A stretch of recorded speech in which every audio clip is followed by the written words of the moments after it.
వృషభ రాశి వారి యొక్క వార ఫలాల గురించి తెలుసుకుందాం. 15 ఫిబ్రవరి 2026 ఆదివారం నుంచి 21 ఫిబ్రవరి 2026 శనివారం వరకు వృషభ రాశి వారి యొక్క గ్రహగతుల ఆధారంగా వార ఫలాలు చూసుకున్నట్లయితే ద్వితీయ బృహస్పతి, అర్ధాష్టమంలో కేతువు, భాగ్యస్థిత చంద్రకుజులు, దశమంలో రవి, బుధ, రాహు, శుక్రుడు సంచారం, ఏకాదశి శనైశ్వరుడు. ఇక వృషభ రాశి వారికి చతుర్థ గ్రహ కూటమి దశమ స్థితిలో నడుస్తూ ఉంది. అంటే ఇప్పటి వరకు దశమంలో 3 గ్రహాలతో పాటు బుధుని యొక్క రవి యొక్క మార్పుతో, రవి యొక్క ప్రవేశంతో కుంభరాశిలోకి 4 గ్రహాల కూటమి అనేది దశమ స్థితిలో జరుగుతుంది.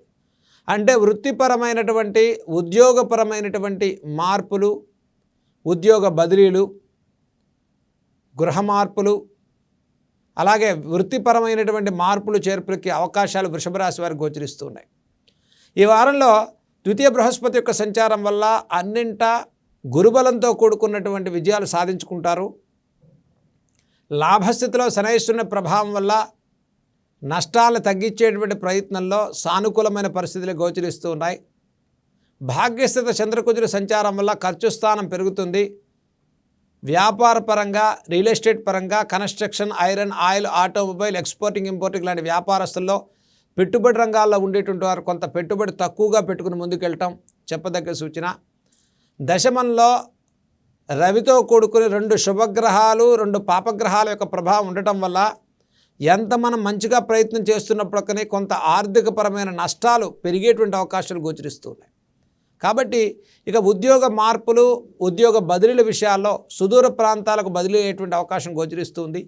కోరుకున్న ప్రాంతాలకు తప్ప వేరే ప్రాంతాలకు బదిలీలు అవ్వటం, కాస్త ఉద్యోగపరమైనటువంటి అనిశ్చిత వాతావరణం పెరగకుండా మనం దైవిక బలంతో పరిహారాలు చేసుకోవచ్చు. ఇక లాభస్థితిలో ఉన్న శనైశ్వరుని సంచారం వల్ల దీర్ఘకాలిక అనారోగ్య సమస్యలు ఉపశమనం కలిగిస్తాయి. చిన్న తరహా వృత్తి వ్యాపారస్తులకు ప్రోత్సాహకరంగా ఉంది. వ్యవసాయదారులు, కార్మికులకు, కర్షకులకు శ్రమతో కూడుకున్న ఫలితాలు గోచరిస్తూ ఉన్నాయి. Litigation, legal, speculation, iron, oil, automobile, exporting, importing లాంటి వ్యాపారస్తులకు ఇన్వెస్ట్మెంట్ విషయాల్లో జాగ్రత్తలు పాటించండి. రుణబాధల నుంచి ఒత్తిడి కలగకుండా శ్రద్ధ తీసుకోండి. మానసిక అనిశ్చిత వాతావరణం తొలగిపోతుంది. జీవితంలో నూతన కార్యాచరణకు శ్రీకారం చుడతారు. వస్తు వాహన క్రయ విక్రయాలు చేసుకుంటారు. ఇక వృషభ రాశి వారికి విద్యార్థులు కూడా ప్రోత్సాహకరంగా ఉంది. విదేశీ ఉద్యోగాలు, విదేశీ ప్రయత్నాలు చేసేటువంటి వారికి కూడా సానుకూలమైన వారంగానే చెప్పుకోవచ్చు.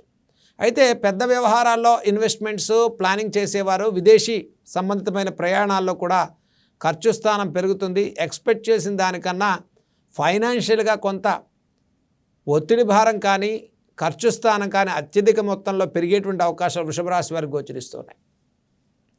దీర్ఘకాలిక సమస్యలు ఉపశమనం కలిగించే వారంగా అని చెప్పుకోవచ్చు. ముఖ్యంగా ఈ రాశి వారికి దశమ రవి బుధుల యొక్క సంచారం వల్ల ఆస్తి సంబంధితమైన వ్యవహారాలు, కోర్టు వ్యవహారాల్లో ఉండేటువంటి వారు కొంత సమయాన్ని తీసుకుని ముందుకెళ్ళండి. కొంత ఆలస్యమైనప్పటికీ విజయం సాధించుకుంటారు. అనవసర వివాదాలకు తావివ్వకుండా శ్రద్ధ తీసుకోవటం వృషభ రాశి వారికి చెప్పదగ్గ సూచన.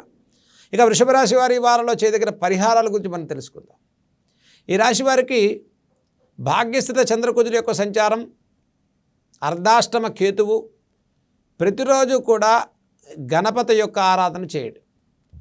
ముఖ్యంగా ఆదివారం రోజు ఆదిత్య హృదయాన్ని, వీలైతే ఈ వారంలో దుర్గా సప్తశతి హోమం కానీ, చండీ హోమం కానీ, అమ్మవారి పారాయణ కానీ చేసుకోవటం వల్ల అత్యధికమైనటువంటి వ్యాపారపరంగా, వృత్తిపరంగా, కుటుంబపరంగా ఇబ్బందుల నుంచి తొలగించబడి అమ్మవారి అనుగ్రహం వల్ల సానుకూలమైన ఫలితాలు గోచరిస్తూ ఉన్నాయి. సూర్య నమస్కారాన్ని చేసుకోండి. సూర్య ఆరాధన వల్ల ఆరోగ్యపరమైన విషయాల్లో ప్రోత్సాహకరమైన ఫలితాలు కలుగుతాయి. ఉద్యోగపరమైన విషయాల్లో కూడా ఊహించిన విధంగా సానుకూల పరిస్థితులు గోచరించడం కోసం సూర్య ఆరాధన అత్యంత శుభప్రదమైన ఫలితాలు ఇస్తుంది వృషభ రాశి వారికి మనం ఈ వారం చెప్పుకోవచ్చు. ఈ వారంలో శివాలయ దర్శనం, శివనామాన్ని స్మరణ చేయండి. శివాలయంలో ఒక దీపాన్ని వెలిగించండి. పంచామృతాలతో కూడుకున్న రుద్రాభిషేకాన్ని, మధు, తేనెతో కూడుకున్న విశేష అభిషేకాల్ని పరమేశ్వరుడికి చేసుకోవటం వల్ల, మహన్యాస రుద్రాభిషేకాలు చేసుకోవటం వల్ల వృషభ రాశి వారికి అన్నింటా గ్రహపాట్లు తొలగి అన్నింటా విజయాల బాటతో ముందుకెళ్ళేటువంటి వారంగా ఈ వారం చెప్పుకోవచ్చు.